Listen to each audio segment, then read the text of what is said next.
सबसे पहले है सोमनाथ का ज्योतिर्लिंग। यह ज्योतिर्लिंग गुजरात के सौराष्ट्र क्षेत्र में अरब सागर के तट पर स्थित है। शिव पुराण के अनुसार जब चंद्रमा को दक्ष प्रजापति ने क्षय रोग होने का श्राप दिया था, तब चंद्रमा ने इसी स्थान पर तपस्या करके स्वयं को श्राप से मुक्ति दिलाई थी और तब चंद्रदेव ने इस ज्योतिर्लिंग की स्थापना की थी। दूसरा ज्योतिर्लिंग है मल्लिका अर्जुन ज्योतिर्लिंग। यह ज्योतिर्लिंग आंध्र प्रदेश के कृष्णा नदी के तट पर श्रीशैल नाम के पर्वत पर स्थित है। इस ज्योतिर्लिंग का महत्व भगवान शिव के कैलाश पर्वत के समान माना जाता है, क्योंकि कैलाश पर्वत पर जाना श्रद्धालुओं के लिए अत्यंत मुश्किल है, इसलिए इस ज्योतिर्लिंग का महत्व और बढ़ जाता है। और अब बात करते हैं तीसरे ज्योतिर्लिंग की। इस ज्योतिर्लिंग का नाम है महाकालेश्वर ज्योतिर्लिंग। यह प्रसिद्ध ज्योतिर्लिंग मध्य प्रदेश के उज्जैन में शिप्रा नदी के किनारे स्थित है। इस ज्योतिर्लिंग की विशेषता है कि यह एकमात्र दक्षिण मुखी ज्योतिर्लिंग है। मान्यता है कि यहाँ पर पूजा अर्चना करने से उम्र बढ़ जाती है और सभी प्रकार के संकट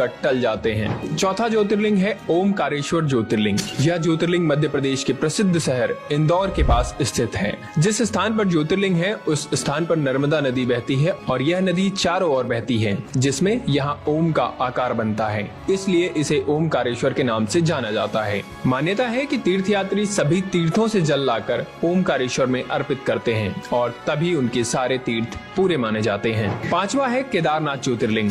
भगवान शिव का यह प्रसिद्ध ज्योतिर्लिंग उत्तराखंड में स्थित है। यह मंदिर समुद्र तल से 3200 किलोमीटर ऊंचाई पर स्थित है। यहाँ सर्दियों में भारी बर्फबारी होती है, इसलिए सर्दियों के 6 महीने यहाँ जाना मुश्किल है, अर्थात यहाँ दर्शन के लिए सिर्फ गर्मी में ही जाया जा सकता है। मान्यता है कि इस मंदिर का निर्माण पांडवों के पौत्र महाराजा जन्मेजय ने करवाया था। अब बात करते हैं छठे ज्योतिर्लिंग की, जिसका नाम है भीमाशंकर ज्योतिर्लिंग। यह ज्योतिर्लिंग महाराष्ट्र के पुणे जिले में पश्चिमी घाट या सह्याद्री नामक पर्वत पर स्थित है। यहाँ स्थित शिवलिंग काफी मोटा है और इसलिए इसे मोटेश्वर महादेव भी कहा जाता है। सातवां है विश्वनाथ ज्योतिर्लिंग। यह ज्योतिर्लिंग उत्तर प्रदेश के काशी में गंगा नदी के किनारे स्थित है। यहाँ की मान्यता है कि काशी नगर को स्वयं भगवान शिव ने बसाया था और कैलाश पर्वत के बाद उनका दूसरा स्थायी निवास यही था।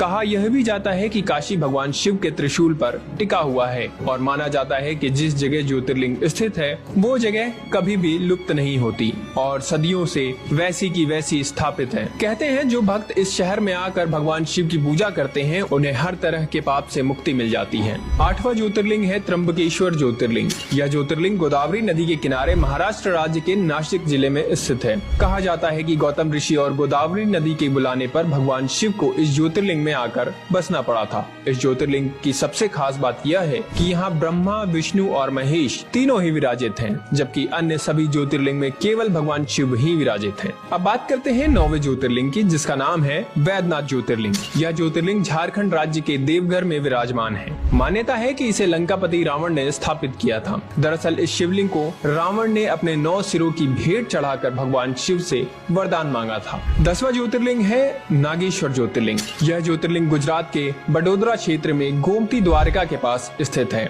इसके अलावा कुछ लोग उत्तराखंड के अल्मोड़ा जिले में स्थित जागेश्वर शिवलिंग को भी नागेश्वर ज्योतिर्लिंग मानते हैं। 11वां ज्योतिर्लिंग है रामेश्वरम ज्योतिर्लिंग। यह ज्योतिर्लिंग तमिलनाडु के रामनाथन जिले में मन्नार की खाड़ी के पास स्थित है। यह भारत के दक्षिणी भाग में सबसे अधिक देखे जाने वाले मंदिरों में से एक है। मान्यता है कि यहाँ भगवान राम ने वानरों के साथ मिलकर लंका पर चढ़ाई के लिए राम सेतु बनाया था और यही उन्होंने रामेश्वरम ज्योतिर्लिंग की स्थापना की थी। इस दिव्य तीर्थ को भारत के 4 धामों में से एक भी माना जाता है। और अब 12वां यानी कि अंतिम ज्योतिर्लिंग, जिसका नाम है कृष्णेश्वर ज्योतिर्लिंग। यह ज्योतिर्लिंग महाराष्ट्र के दौलताबाद से लगभग 18 किलोमीटर दूर बहरौल गाँव में स्थित है। इस मंदिर का निर्माण देवी अहिल्या होलकर ने करवाया था। धुष्मेश्वर महादेव के दर्शन से सभी पाप दूर हो जाते हैं और जीवन में सुख ही सुख आ जाता है। तो दोस्तों ये थे भगवान शिव के 12 ज्योतिर्लिंग, जो सिर्फ भगवान शिव के स्थान ही नहीं बल्कि हमारी संस्कृति और भारतीय धरोहर का भी एक अंग माने जाते हैं। इसलिए अगर आपको वीडियो अच्छी लगी हो तो हमारे चैनल को सब्सक्राइब करें और